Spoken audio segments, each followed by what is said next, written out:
여러분들 반갑습니다. 먼저 조정하다 와서 드리겠습니다.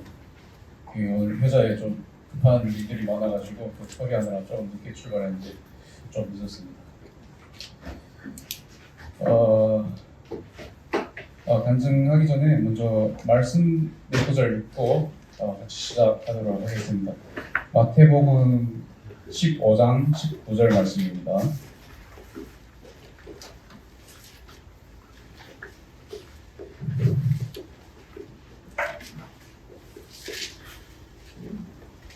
제가 읽겠습니다. 마음에서 나오는 것은 악한 생각과 살인과 간음과 음란과 도둑질과 거짓 증언과 비방이니. 그리고 마가복음 7장 말씀입니다. 7장 15절. 무엇이든지 밖에서 사람에게로 들어가는 것은 능히 그를 더럽게 하지 못하되 사람 안에서 나오는 것이 사람을 더럽게 하는 것이니라. 또 마가복음 7장 20절에서 23절 말씀입니다. 또 이르시되 사람에게서 나오는 그것이 사람을 더럽게 하느니라. 속에서 곧 사람이 마음에서 나오는 것은 악한 생각, 음란, 도둑질, 살인, 간음, 탐욕, 악독, 속임, 음탕, 질투, 비방, 교만, 우매함이니 이 모든 악한 것이 다 속에서 나와서 사람을 더럽게 하느니라. 벌써 25년 한 해가 좀 전에 마무리되었습니다. 지지난주 조성민 형제님이 간증을 들었는데요. 형제님이 지난 시간에 대한 회개하는 간증 말씀을 들으면서 저도 좀 감회가 있었던 것 같습니다. 그래서 이번 간증을 어떻게 준비할까 고민을 하다가 이제 저도 새해 둘째 주 수요 집회 간증을 준비하게 되면서 지난 한 해 동안 성화의 삶에 있어서 어떻게 살았는지를 좀 점검해 보는 시간을 가졌고요. 그렇게 오늘의 간증은 일종의 어쩌다 보니 반성문 느낌으로 좀 준비해 보았습니다. 네, 앞서 읽었던 말씀들은 죄가 어떤 것이고 어디서부터 오느냐를 알려주는 그런 말씀입니다. 생각하는 데서 행동에 이르기까지 모든 죄는 생각으로부터 온다고 성경 곳곳에서 말씀이 기록되어 있습니다. 그런 의미에서 저는 지난 한 해 1년 365일 죄를 안 지은 날이 없었던 것 같습니다. 숨 쉬고 있는 모든 순간이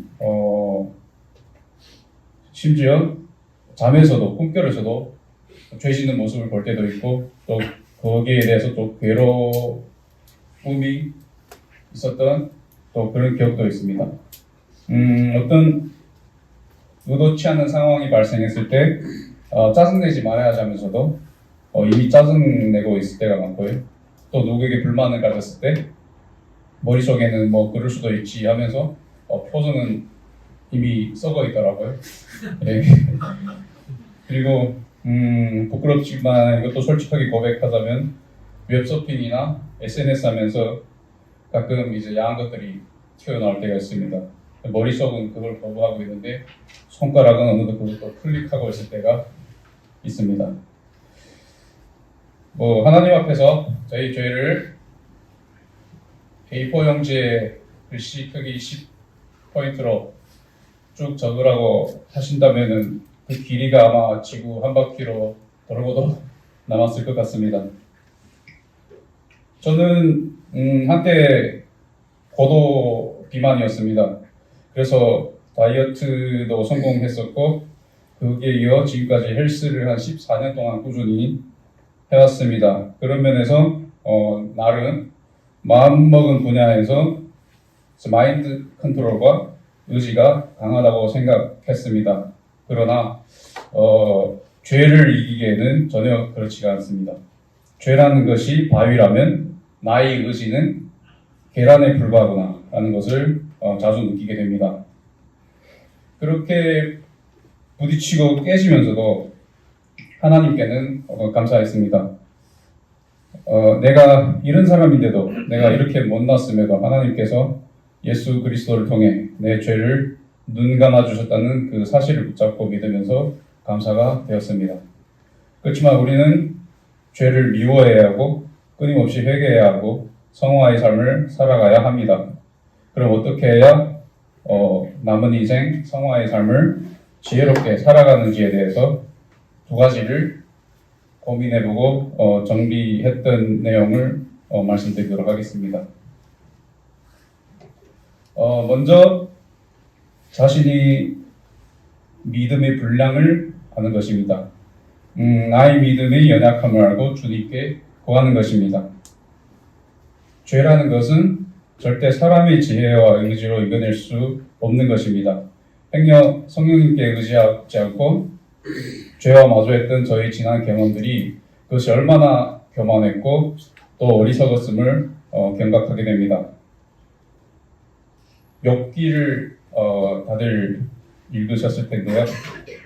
욥기 1장 8절에 이런 말씀이 나옵니다.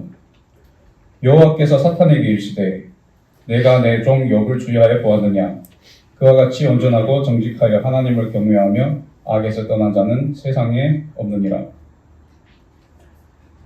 욥이라는 인물은 세상에 더는 없을 온전하고 정직하고 또 하나님을 경외하고 악에서 떠난 자라고 높게 평가받은 인물입니다. 심지어는 하나님께서 직접 칭찬하신 그런 인물입니다. 그런데 그런 욥도 결국에는 시험 앞에서 죄를 짓게 됩니다. 저는 욥기를 읽었을 때 모든 것을 아시는 하나님께서 분명 욥도 시험 앞에서 범죄할 거라는 것을 아셨을 텐데 왜 사탄과 내기를 하시면서까지 욥을 이토록 칭찬해줬고 또 그것이 말씀으로 기록되었는지가 의문이었습니다. 하지만 이 이야기를 통해 하나님께서는 우리에게 분명 어떠한 교훈을 주려는 것이 아닐까라고 생각을 해보았고요. 그 중에서도 제가 얻게 된 한 가지 교훈은 바로 너희는 각자 가지고 있는 믿음의 분량을 알아라 라는 것입니다. 사탄이 욥기에서 하나님께 이렇게 제안합니다. 욥기 1장 내용 말씀입니다. 사탄이 여호와께 대답하여 이르되 욥이 어찌 까닭없이 하나님을 경외하리이까? 주께서 그와 그의 집과 그의 모든 소유물을 울타리로 두르신 때문이 아니나이까? 주께서 그의 손으로 하는 바를 복되게 하사 그의 소유물이 땅에 넘치게 하셨음이니이다. 2장 내용입니다. 사탄이 여호와께 대답하여 이르되 가죽으로 가죽을 바꾸오니 사람이 그의 모든 소유물로 자기 생명을 바꾸올지어다. 이제 주의 손을 펴서 그의 뼈와 살을 치소서. 그리하시면 틀림없이 주를 향하여 욕하지 않겠나이까? 사탄은 욥의 경건함과 믿음은 다 하나님께서 물질과 가정과 또 건강 등등 이 세상에 복된 것으로 풍요롭게 하셨던 것에서 왔다고 말합니다. 그리고 그 복되었던 것들이 시험에 의해 전부 잃게 되었을 때 욥은 결국 하나님을 원망하게 되었습니다. 하나님께서는 이런 결과를 모르셨을까요? 하나님은 그분께서 틀리심을 증명하려고 사탄에게 시험을 허락했을까요? 아마도 아닐 겁니다. 그분께서는 욥의 믿음이 그만큼이었다는 것을 보여주기 위함이 아니었나 저는 그렇게 생각이 됩니다. 그럼 나는 어떨까요? 생활 속에서 저 자신을 돌아보면 다를 게 없었습니다.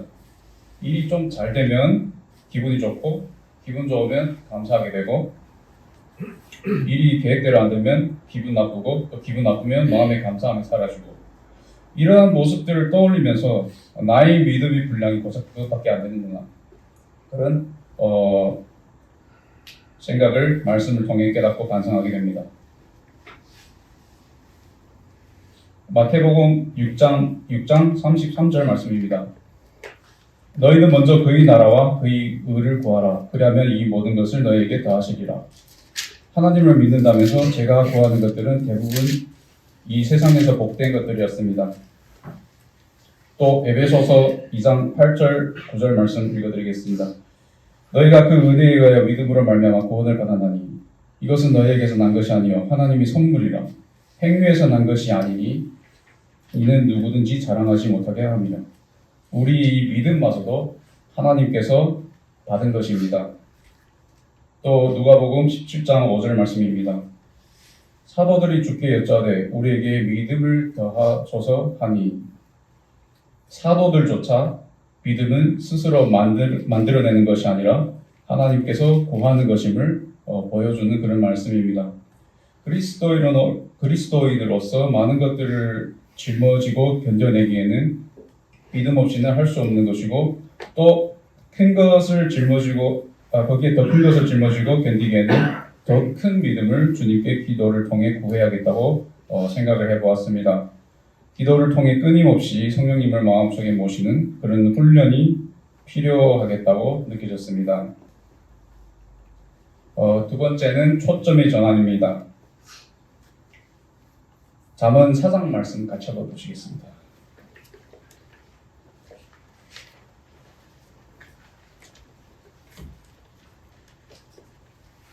잠언 4장 말씀 14절 15절입니다.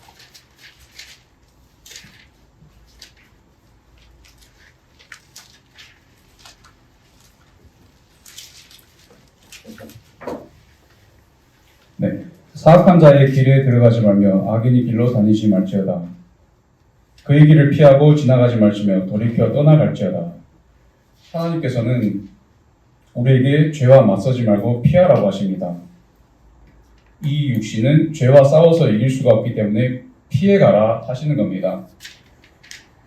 죄 짓지 말아야지 하고 생각하고 있을 땐 이미 그 죄를 범하고 있었습니다. 생각이라는 것은 내가 주관하는 것 같아도 그 주권이 나한테만 있는 게 아님을 늘 깨닫게 됩니다. 보고 듣고 생각하는 초점을 세상에 두면 세상을 따라가고 초점을 주님께 두면 성령님을 따라가게 된다는 것을 알게 됐습니다. 또 요한복음 12장 말씀 같이 한번 보겠습니다.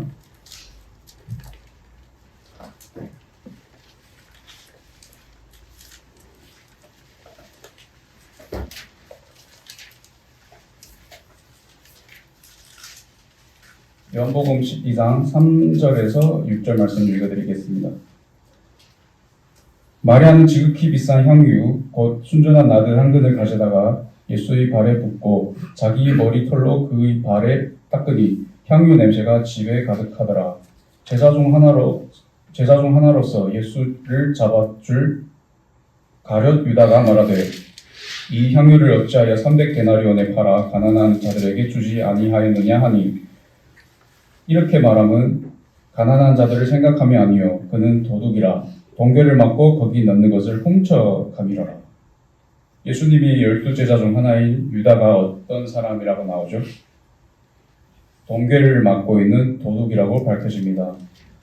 마리아가 비싼 향유를 아까워하지 않고 전부 주님께 드리는 믿음을 보이는 반면 그것을 돈으로 취하지 못해서 아까워하는 그런 모습을 보여주고 있습니다. 여기서 드는 생각이 유다는 처음부터 보고 듣고 생각하는 초점이 예수님께서 가르치는 도가 아닌 동괴에 있지 않았나라는 생각이 들었습니다. 그리고 결국 유다는 은 30냥에 예수님을 팔게 됩니다. 보고 듣고 생각하는 데서 죄가 온다면 그 초점을 바꿔야 하겠다고 생각했습니다. 즉 하나님께서 기뻐하시는 일에 집중을 쏟다 보면 죄가 들어올 틈새를 좁히는 것입니다. 하나님과 가까워지면 죄와 멀어집니다. 말씀 읽기, 기도하기, 성도들과 만나서 교제하기, 그리고 교회 일에 봉사하기, 또 전도하는 일 등등 나에게 주어진 시간들 중에서 하나님께 드리는 시간을 조금씩 늘려가는 노력이 필요하다고 느꼈습니다. 이렇게 두 가지로 이론을 통해 자기 검토를 해보았는데요. 이렇게 참고해서 그럼 올해는 이런 것들을 좀 신경 써봐야겠다고 하는 다짐이 또 두 가지가 있습니다. 한 가지는 전도일에 관련입니다. 저는 잠자는 시간을 빼고 깨있는 시간들 중에서도 절반 이상 또는 그 이상의 시간들이 직장에 있습니다. 지금 제가 부모님들과 같이 살고 있지만 부모님들보다도 함께 있는 시간과 교제가 더 많은 사람들이 직장 동료들입니다. 그래서 그들에게도 늘 전도를 하고 싶은 그런 마음이 있습니다. 그러나 전도가 그렇게 쉽지는 않았습니다.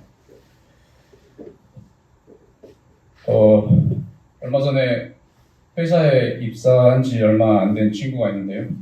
밥 먹다가 성경 말씀을 잠깐 어떻게 좀 교제를 다른 이제 동료분들과 교제를 하게 됐었는데 그 친구가 아주 놀란 표정으로 과장님 크리스찬이세요?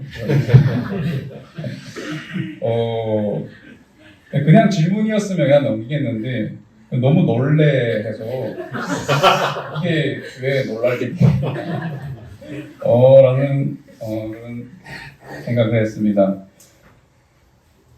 물론 그 친구는 그냥 단순한 호기심에 그렇게 뭐 그런 리액션을 취했을 수도 있겠으나 저는 그 뒤로 나라는 사람은 이 직장에서 어떤 이미지일까 라는 생각을 해보게 됐습니다. 저는 현재 직장에서 일한 지가 어느덧 한 7년이 되어가고 있습니다. 제가 갓 입사했을 무렵에는 가장 막내였고요. 또 선배들에게 이쁨도 많이 받았습니다. 그러다 보니 버릇이 좀 잘못된 것들이 있는데요. 가끔 자기 주관이 지나칠 때가 있습니다. 제가 담당하고 있는 일에 대해서 누가 잔소리하는 걸 싫어하고요. 상사의 지시가 저희 의견과 다를 때는 어떻게든 자기 합리화를 펼쳐서 고집도 부리고 또 말대꾸는 한마디도 안 지는 그런 모습들이 종종 있었던 것 같습니다. 어쩌다 보니 회사에서 말을 제일 안 듣는 놈이 되겠는데요. 그럴 거면 네가 사장해. 니는 니랑 똑같은 후배를 만나봐야 한다. 이런 말을 저희 회사 지사장님한테서 자주 듣는 말입니다.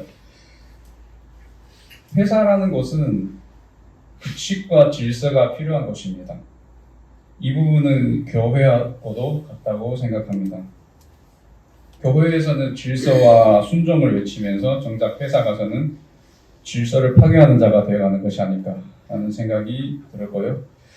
또 하나님을 전도하는 데 있어서 이러한 모습들이 무슨 덕이 되겠냐는 생각이 들기 시작했습니다. 히브리서 11장 말씀 제가 읽어드리겠습니다. 히브리서 11장 1절 2절 말씀입니다. 믿음은 바라는 것들이 실상이요 보이지 않는 것들이 증거니 선진들이 이로써 증거를 얻었느니라. 믿음으로 살았던 믿음의 조상 또 선구자들은 그들의 삶이 믿음이 증거 자체가 되었다는 의미로 해석되는 말씀입니다.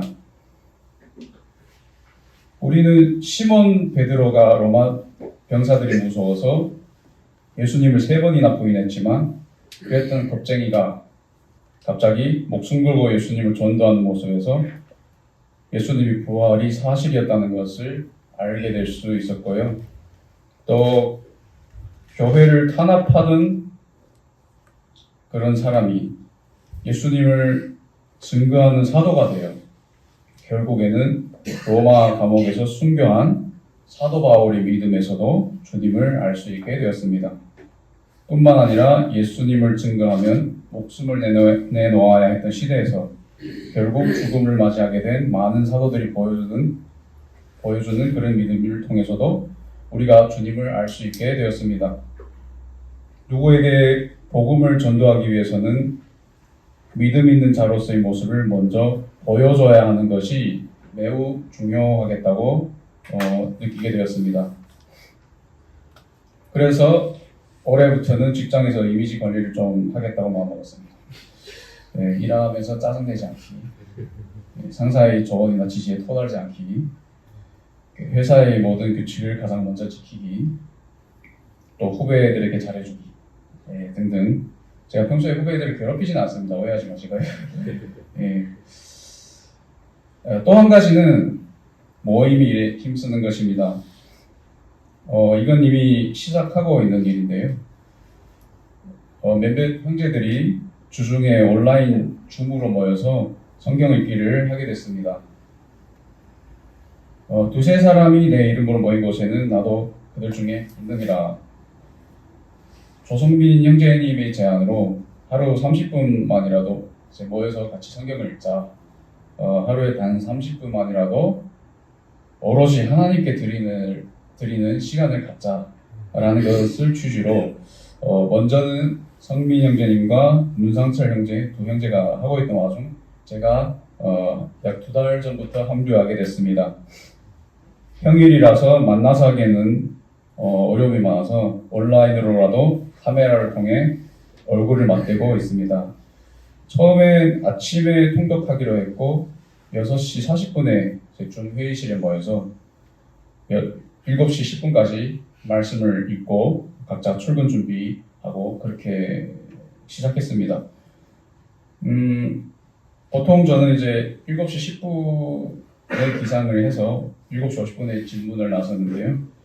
이렇게 하다 보니까 아침잠을 30분을 포기해야 했습니다. 그래도 첫날은 각오가 잘 돼 있어서 그런지 피곤하지도 않았고 말씀 읽는데 혼자 읽을 때보다 집중도 잘 됐고 느낌이 아주 좋았습니다. 근데 고비가 바로 이튿날부터 네, 그러니까 7시 40분에 준비실 들어가야 되는데 6시 40분에 준비실을 들어가야 되는데 그때까지도 39분까지 이제 침대에 머물면서 오늘은 그냥 이제 알람 못 들었다 하고 짤까 와 같은 5만 가지 핑계들이 머릿속으로 스쳐 지나갔던 것 같은데요. 그래도 하루 만에 포기하면 좀 너무 없어 보일 것 같아서 주섬주섬 일어났던 기억이 납니다. 어찌저찌 꾸역꾸역해서 2개월이 지났습니다. 지난주부터는 밤 11시에 모이기로 했습니다. 아침잠이 덜 깨서 가끔 흐리멍텅하게 말씀을 읽을 때가 많아서 자기 전에 깨어있을 때 하루를 말씀으로 마무리하자 또 이런 취지로 그렇게 하고 있습니다. 또 밤 시간에 개인적으로 분배 가능한 시간들이 많아서 그런 면으로 또 고려를 해서 그렇게 하기로 했고요. 그러다 보니까 이번 주부터는 최주환 형제님도 합류해서 같이 하고 있습니다. 최주환 형제님 오셨나요? 오기 싫어하는 거 억지로 끌고 왔는데 일단 잘 적응하시는 것 같습니다. 물론 지금까지 과정 중에서 사탄의 방해는 계속해서 있었습니다. 하루 고작 30분이라고 하지만 일상이 바쁘다 보니 고정된 시간에 하던 것들을 모두 멈추고 모임을 약속한다는 게 결코 쉬운 것만은 아니었습니다. 그래도 형제와의 약속을 주님과의 약속이라고 생각하고 부득이하게 참여가 어려운 상황이 아닌 이상 앞으로도 쭉 이어가면서 주님께 시간을 내드리는 것을 이렇게 습관화하려고 노력 중에 있습니다. 이렇게 해서 먼저는 지난해를 돌아보며 죄에 대한 성찰을 해보았고요. 그것을 해결하고자 하는 자기검토 2가지와 실천에 옮길 새해 다짐 2가지로 간증을 준비해 보았습니다. 그럼에도 불구하고 육신이 정욕, 안목이 정욕, 이생이 자랑이라고 하죠. 사탄이 늘 우리를 공격하는 수단인데요. 삶의 현장에서 이렇게 끊임없이 사탄이 공격을 해오겠지만 그러기에 더욱 모임에 힘써야 하고 또 성도들 서로 간의 동료와 기도가 필요합니다. 성미 형제께서 간증할 때 잘못하는 부분이 있으면 혼내달라고 주문했던 것 같은데요. 저도 좀 혹시 어긋나는 부분이 보이면 혼내주십시오. 네. 네. 그리고 끝으로 특별히 오늘은 또 이 자리를 통해 하나님께 감사할 부분이 하나 있는데요. 오늘 하루가 좀 힘든 하루였습니다. 저희가 케미칼 원료를 수입을 해서 한국의 고객들에게 납품을 하는데요. 제 요소라는 케미칼 아이템이 있는데 한 1000톤 가량이 이물질이 발생하는 그런 클레임 이슈가 발생했습니다. 그게 자그마치 40만 불입니다. 근데 정말 하루 종일 긴장했던 것 같습니다. 지금도 목이 떨리는데요. 오후 내내 하나님께 기도를 했던 것 같습니다. 이거 주님 제가 할 수 있는 능력 밖의 일입니다. 이거를 어떻게든 도와주세요. 제가 이거 수요 간증도 준비했는데 좀 편안한 마음으로 간증할 수 있게 오후 동안 기도하고 중국, 한국 오가면서 전화를 계속 했던 것 같습니다. 정말 감사했던 게 누구도 피해보지 않는 그런 결과로 잘 해결이 됐습니다. 그래서 이 부분 특별히 이 자리를 위해서 또 주님께 감사를 드리며 오늘 간증을 마치도록 하겠습니다. 안녕하세요. 너무 재밌었네요. 노무 형제님이 수요 집회 나와서 간증도 하고 주중에 또 형제들이랑 같이 말씀도 읽고 정말 주님께 감사가 됩니다. 지난주 월, 화, 수, 목 3박 4일 동안 인덕원 교회에서 전국 청년 연합 캠프가 있었습니다. 약 190명의 청년들이 왔고 또 인덕원이 수도권이다 보니까 직장인 청년들 그리고 옛날 전청을 기억하는 기혼 청년인가요? 기혼 우리 형제 자매님들 왔다 갔다 한 인원들 포함하면 200명 넘게 청년 캠프에 와서 말씀을 듣고 같이 교제하고 하는 시간을 가졌습니다. 전국 청년 연합 캠프는 성도님들 다 아시다시피 회비가 없습니다. 네, 다 헌신으로 이루어지고 있고 보통 캠프를 3박 4일 동안 어느 장소를 빌려서 이렇게 하게 되면 요즘에는 학생 캠프도 1인당 회비가 최소 15만 원 넘게 들어갑니다. 그만큼 돈이 많이 들어가는데도 불구하고 그 모든 부분들을 다 성도님들의 헌신으로 이루어지고 있습니다. 잠실교회 또 정말 많은 성도님들께서 헌신을 해주고 계십니다. 참 매일매일 나오는 반찬을 보면서 그 성도님들 얼굴이 보여요, 반찬이. 이렇게 멸치를 푸는데 앞에 인철이 형 손이 참 나오죠. 많이 먹으래요. 네, 고기도 맛있고 참 너무 감사가 되고 또 헌신해 주시는 성도님들도 계시고 참 감사가 됐고요. 이번에는 특별히 박동수 형제님 특강 1시간 맡으셔서 형제님의 이제 구원받았을 때부터의 지금까지의 삶을 간증을 통해서 청년들에게 나눠주셨습니다. 청년들이 참 많이 도전이 됐던 것 같습니다. 진도에서 형제님 구원받고 또 이렇게 사업을 하시면서 또 어려웠던 부분들 또 그걸 어떻게 이겨냈는지까지 간증을 이렇게 하시다 보니까 청년들이 많이 도전이 됐던 것 같습니다. 인덕원 교회에서 한 11년, 12년 전에 전국 청년 연합 캠프를 했었습니다. 그때는 제가 청년이었습니다. 그때 한 400명 넘게 청년들이 왔었거든요. 그때는 정말 코로나 전이었고 또 한창 또 인덕원 교회에 이렇게 부흥이 있었을 때고 수도권에서 이제 하는 몇 안 되는 전청이었기 때문에 정말 많이 왔었습니다. 진짜 감당하기 어려울 정도로 많이 왔었고 그때 접수해 있던 우리 청년들은 아마 정말 힘들었었거든요. 그 왔다 갔다 하면서 거기가 또 인덕원 교회가 위치가 지금도 같은 위치인데 그 평촌역에서 쭉 대로까지 나오는 그 길이 있거든요. 그 길의 양옆으로 그 상가 건물들이 쫙 있는데요. 전부 다 그 술집, 모텔, 노래방 다 그런 거예요. 그 한 가운데에 이제 인덕원 교회 딱 써 있어요. 그러면 정말 어떤지 아시겠죠? 거기에 이제 청년들이 400명, 500명이 온다?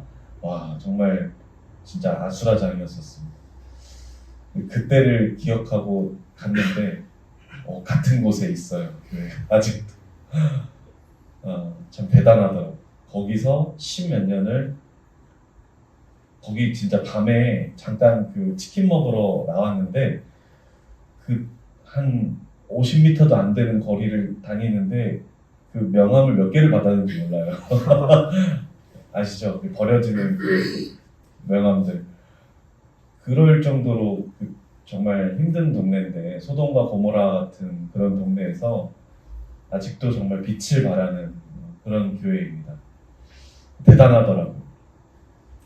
그 젊은 30, 40대 저희 이제 또래들의 그 청년회 때 같이 원생활 했던 그런 청년들이 결혼을 해서 아기들 데리고 이제 왔더라고요. 그래서 잘 사니, 인당은 어떠니 막 이렇게 얘기를 하다가 자매들이 그 아이들을 이제 집에서 양육하도록 그렇게 이제 교회에서 권고를 한다고 합니다.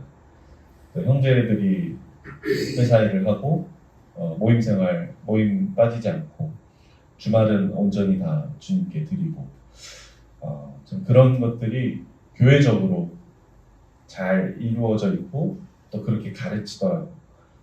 장로 형제님만 가르치는 게 아니라 위에서 아래로 계속해서 조금씩 다 그런 삶을 살기 때문에 그 동네에서 그렇게 빛을 낼 수 있지 않을까 하는 생각이 듭니다. 그 인덕원 교회 전청을 11년인가요? 전에 할 때 제가 그룹 교재 조장을 했었는데 그때 한 조에 막 20명이 넘었었어요. 그룹 교재라고 할 수 있을 정도가 아니었는데 그때 저희 조에 안양중북교회 한지영 자매가 있었거든요.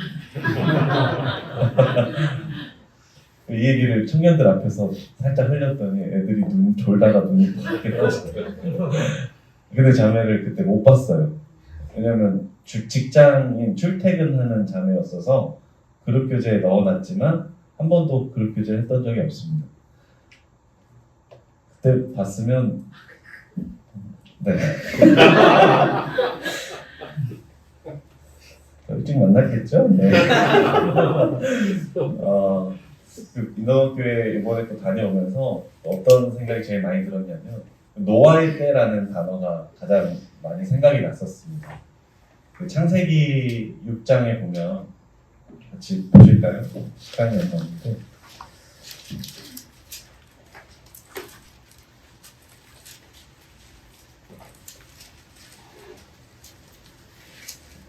창세기 6장의 5절부터 읽겠습니다. 여호와께서 사람의 죄악이 세상에 가득함과 그의 마음으로 생각하는 모든 계획이 항상 악할 뿐임을 보시고 땅 위에 사람 지으셨음을 한탄하사 마음에 근심하시고 이르시되 내가 창조한 사람을 내가 지면에서 쓸어버리되 사람으로부터 가축과 기는 것과 공중의 새까지 그리하리니 이는 내가 그것들을 지었음을 한탄함이니라 하시니라. 그러나 노아는 여호와께 은혜를 입었더라. 이것이 노아의 족본이라. 노아는 의인이요 당대의 완전한 자라. 그는 하나님과 동행하였으며. 이제 노아의 때에 대한 이야기를 이게 생각이 나더라고요. 그 인덕원 교회가 처해 있는 그 상황을 보면서 정말 사람들이 참 악하고 죄 가운데서 살고 있고 그 죄가 죄됨을 모르고 살고 있고 사실 교회 나오는 그 인덕원교회 성도들을 제외한 그 동네를 돌아다니는 모든 사람들은 다 죄를 먹고 마시는 사람들이었어요. 근데 그런 사람들 속에서 우리가 지금 살고 있다는 생각이 들더라고요. 그럼에도 불구하고 노아는 당대의 의인이었다. 완전한 자라. 그러니까 하나님과 동행하였다라는 표현을 받고 있죠. 이런 평가를 받고 있는 거예요. 노아는. 이렇게 성도님들 그 빛이 반짝반짝거려요. 그 인덕원 교회 불도 안 나는데 보여요. 볼 수밖에 없어요. 다른 거 어딨지 교회 막 이렇게 눈을 크게 뜨고 찾을 수밖에 없게 되더라고요. 교회 건물로 들어가야 되는데 옆에 건물로 들어가고 막 모텔로 들어가게 되고 막 그렇게 되니까. 근데 그런 삶을 보면서 노아의 때도 이러했겠구나. 근데 그 상황에서 노아는 이런 평가를 받았구나. 어떻게 살았을까? 그가 어떤 삶을 살았기에 이런 평가를 받았으며 마태복음 24장에 마지막 때에 대한 그 말씀이 나오는데 그때가 노아의 때와 같을 거라고 말씀을 하셨잖아요.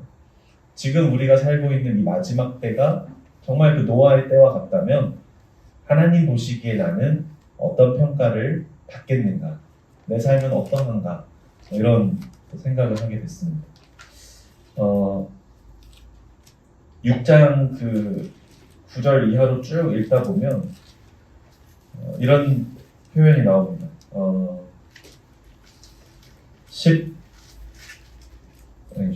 22절입니다. 하나님이 이제 그 13절부터 쭉 노아에게 어떻게 방주를 만들어라.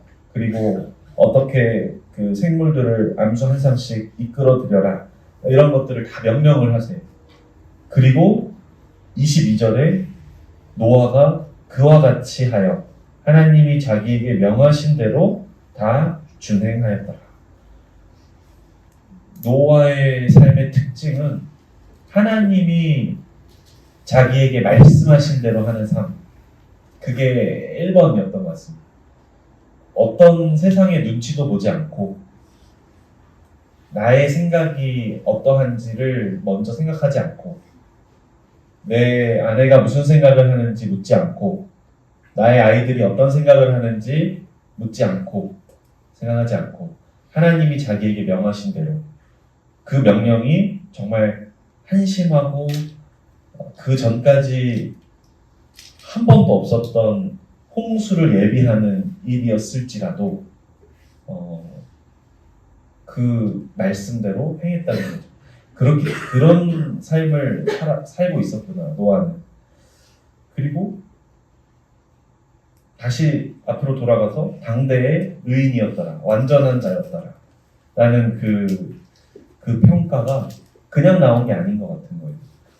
그 소돔과 고모라와 같은 그런 세상에 의로운 사람이다라는 평가를 받으려면 모든 것들을 다 세상 사람들과 반대로 해야 되거든요. 이 사람들이 하는 대로 사는 삶이 아니어야 돼요. 이들이 하자는 대로 해서는 안 되고 다 거절해야 되고 바보라고 욕먹고 정말 험한 말 듣고 불이익당하고 세상으로부터 거절당하는 그런 삶을 살고 있었을 거란 말이죠. 이번에 전청에 그 존 쿠리안 형제님이 승리하는 삶이라는 주제로 말씀을 전해주셨는데 마지막 날 오전 말씀에 그러면 승리하는 삶을 위해서 우리가 가져야 할 태도는 무엇인가에 대해서 3D를 얘기를 해주시더라고요. 3D 디자이어, 욕망하라. 그러니까 하나님을 위해 사는 삶, 내가 의롭게 사는 삶, 그 정말 그리스도인 하나님의 자녀들답게 사는 삶을 디자이어, 원하라, 욕망하라. 그리고 determine, 결단하라, 결단하라. 그렇게 살기 위해서 너가 결단하라, 결정하라가 아니고 결단이에요, 결단. choose라는 말을 쓰지 않아요. determine. 정말 더 강한 단어거든요. 내가 그렇게 살기 위해서 나는 버릴 거 버리고 해낼 거 해내고 그렇게 나는 결단하는 겁니다. 그리고 마지막 단어가 discipline. 그러니까 제자가 되는 훈련받다라는 뜻입니다. 훈련받으라.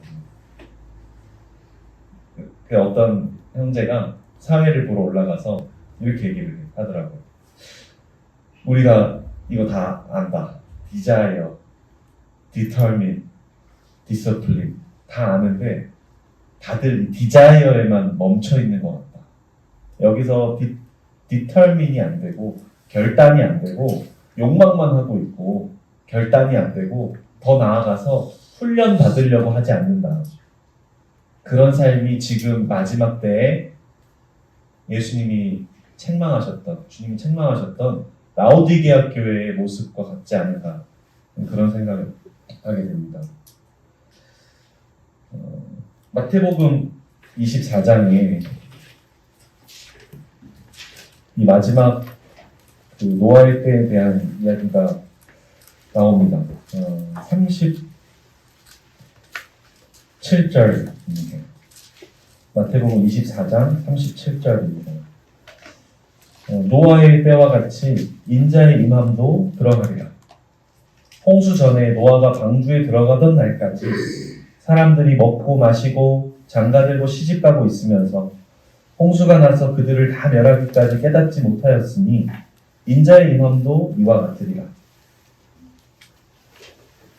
그때 두 사람이 밭에 있음에 한 사람은 데려가고 한 사람은 버려둠을 당할 것이요 두 여자가 맷돌질을 하고 있음에 한 사람은 데려가고 한 사람은 버려둠을 당할 것이니라.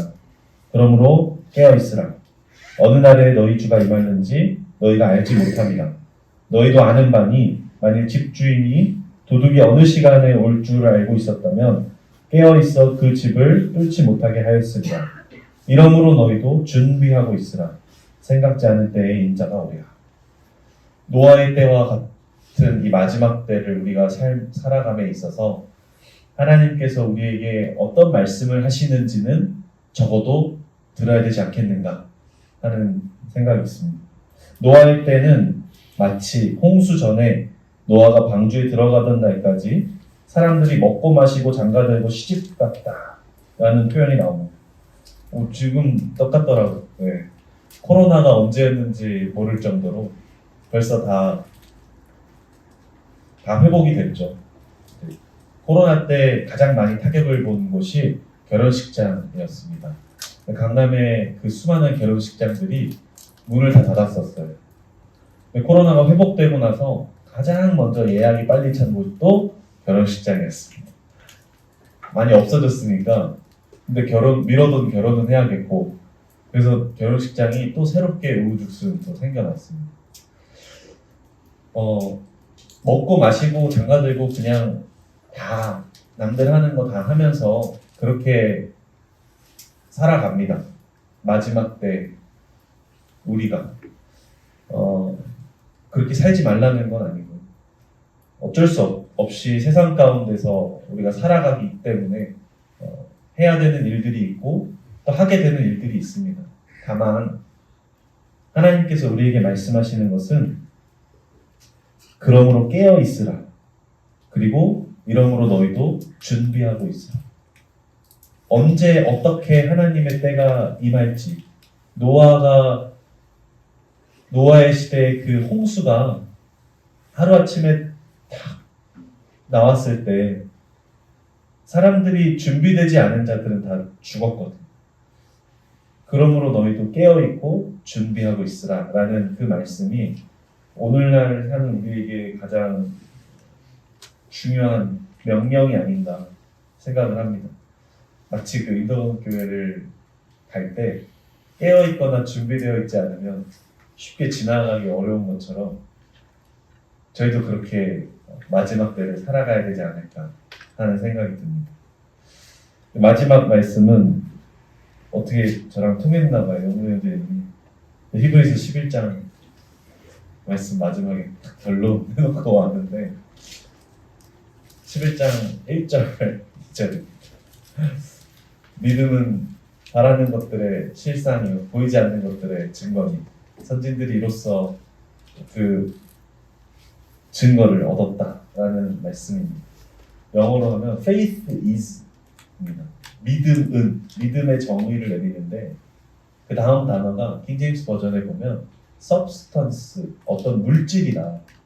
근데 어떤 물질이냐면 things of hope, things for hope 이렇게 나와요. 그러니까 희망을 품었던 것들의 물질이다, 근거다. 그러니까 믿음이라는 것은 실체라는 거.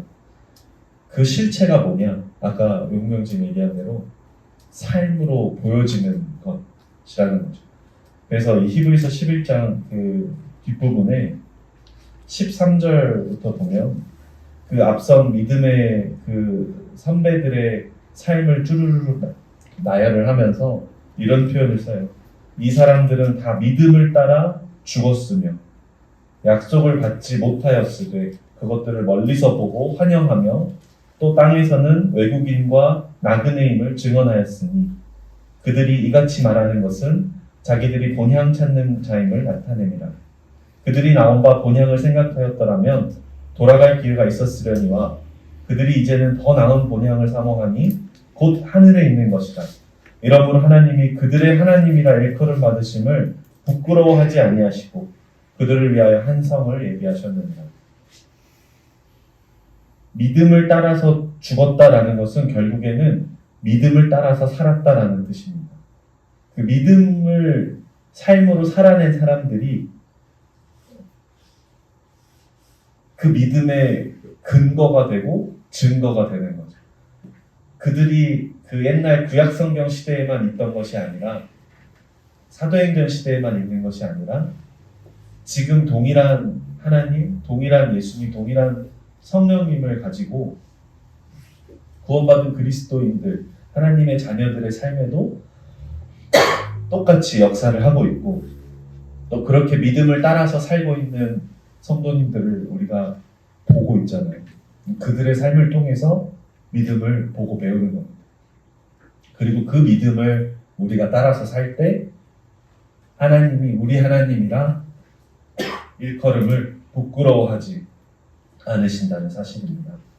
네, 이번에 전청 12년, 11년간 운동학교에 다녀오면서 이 말씀이 너무 생각이 나서 감사 인사드리면서 좀 나누고 싶었고요. 잠실교회 청년들 정말 참 귀한 것 같습니다. 일당 100이 모이니까 일당 한 200, 300씩 거기서 일하는 모습을 보고 우리 그 전청 스텝 형제님들이 경비 형제 보고 반했어요.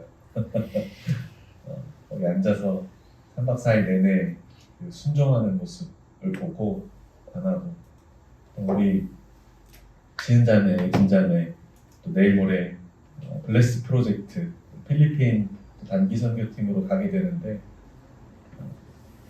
그들의 삶에 그만큼의 시간을 내서 하나님을 전할 수 있다는 것, 그 길에 함께 할 수 있다는 것, 이것이 참으로 믿음의 선택이 아닌가 또 그런 생각을 하게 됩니다. 또 섬겨주시고 헌신해주신 많은 성도님들 시간 또 대신해서 감사드립니다.